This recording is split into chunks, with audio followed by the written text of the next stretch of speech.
People talk about what a young NBA, how young the NBA is right now with all the younger players coming in. Does it feel like a young league from where you sit? Basketball is the epitome of a young man's game.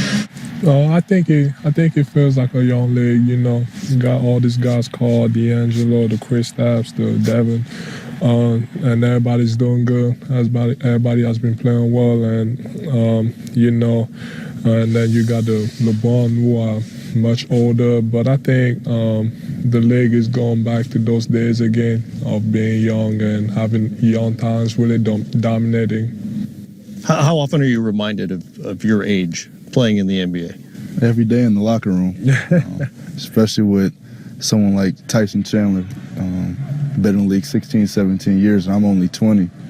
So, and then I had a chance to play against Kobe last year. He's been in the league before I was born. So, you know, they let you know every day, especially when you're a rookie, the rookie duties. I'm off those now, so I'm good. But, you know, they'll let you know. They give you life advice. I get a lot of life advice in my locker room. Want it or not? Sometimes. It's valuable, though. It's good. It's good to hear it from somebody other than your parents. You know, we hear from ex-players and older players all the time about how fast it goes, how quickly the career goes by, and the next thing they know, they're 12 or 15 years in, and they're chasing a championship maybe. Do you have a 10-year plan as you look ahead? I mean, I feel like everybody has the same goals. Everybody wants to win a championship. Everybody wants to have those individual accolades that they want to reach. But I try to pride myself into living into the moment and living with the results years to come down the line. So I don't really do that. Do you feel like there's any sense of urgency at this point in your life? I mean, for most of us, when we're your age, you don't think that way. But an NBA career can be a short thing.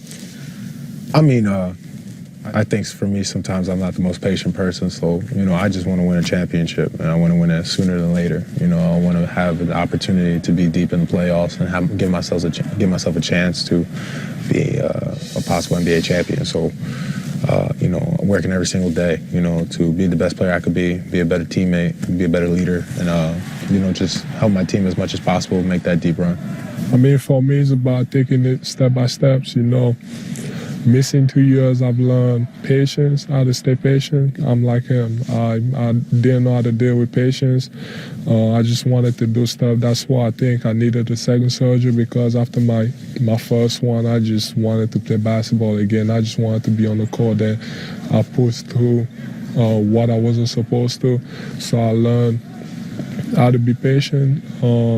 But like I said, just taking it step by steps. You know, the past 2 years with my team, you know, we've been pretty bad, and then this year we're doing a better job, and so next year I think we're gonna make the playoffs, and after that we set new goals for ourselves.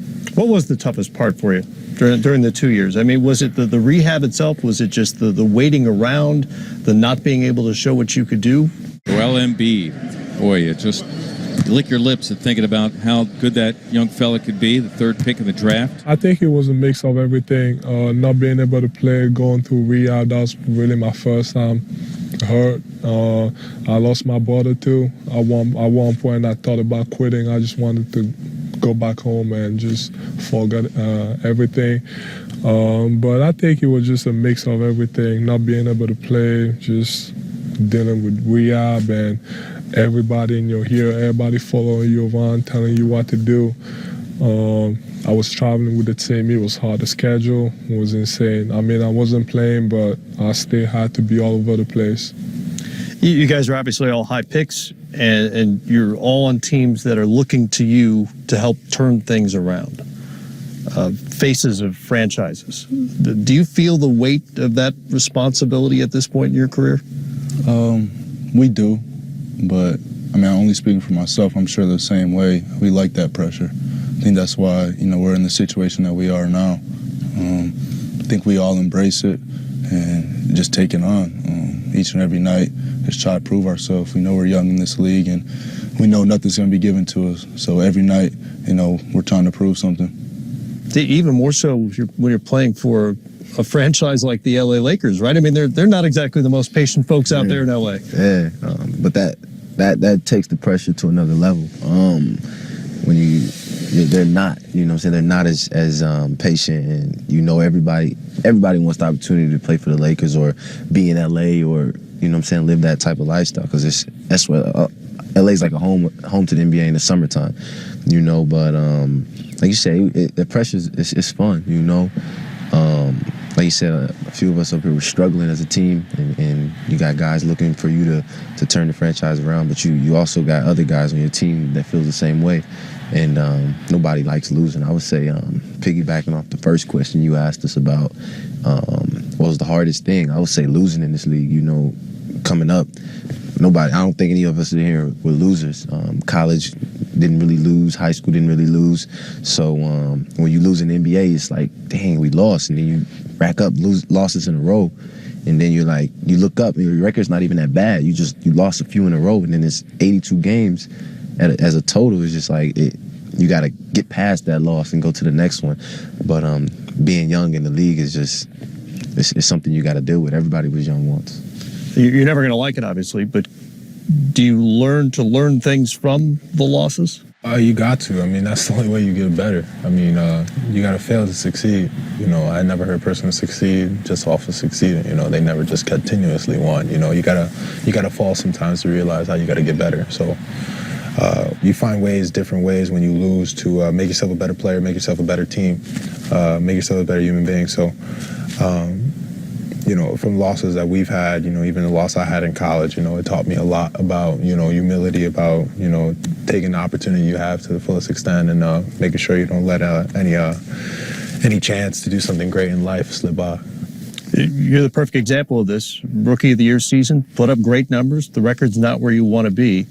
What have you learned about the difference between winning and losing in the NBA? I mean, it's different. You know, when you put up, I think we've all had this kind of feeling where, you know, you put up great stats on a night, you're almost guaranteed to win, especially in high school and college. And, you know, it's not the same way in the NBA. You know, you have people who put up crazy numbers, you know, 60 points, just for instance, let's just say, example, 60 points, 20 rebounds, and 5 assists, and they come out with a loss. So, you know, those stats don't mean anything. You know, this league is so talented. You know, it's just amazingly talented. So it's about team. You know, it's always going to be about team. You know, stats never matter because at the end of the day, it takes a team to win a game. You can't get away with individual talents and individual performances like in high school and college. Joel, you always hear about winning time in the NBA, and often it's the veteran teams who know how to do that. In your short time in the league so far, what have you figured out about the difference between the teams that take over at that time and the teams that haven't figured it out yet? With the 76ers, I kind of went through that at the beginning of the season.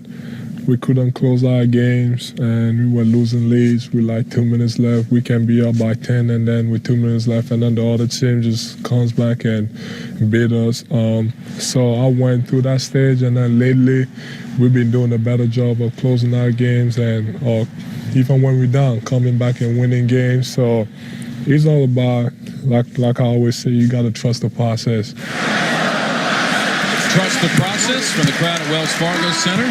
It's a learning time, and you learn through your mistakes and through the losses that you have, and you learn through that. And next time you do a better job. Seems like I've heard that phrase before somewhere. Trust the process. Trust the process. That trademark, Randy.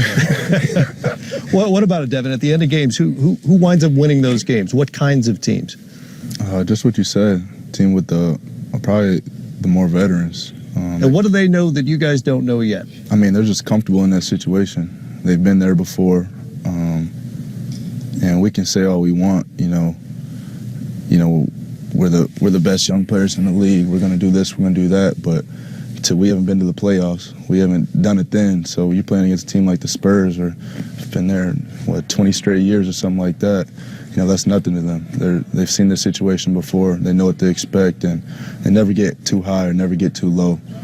I think that's one thing that we need to work on as a team personally is consistency. You know, we'll run off 2 games really good, then we'll lose the next 3. So we just need to find that median and just never get too high, never get too low.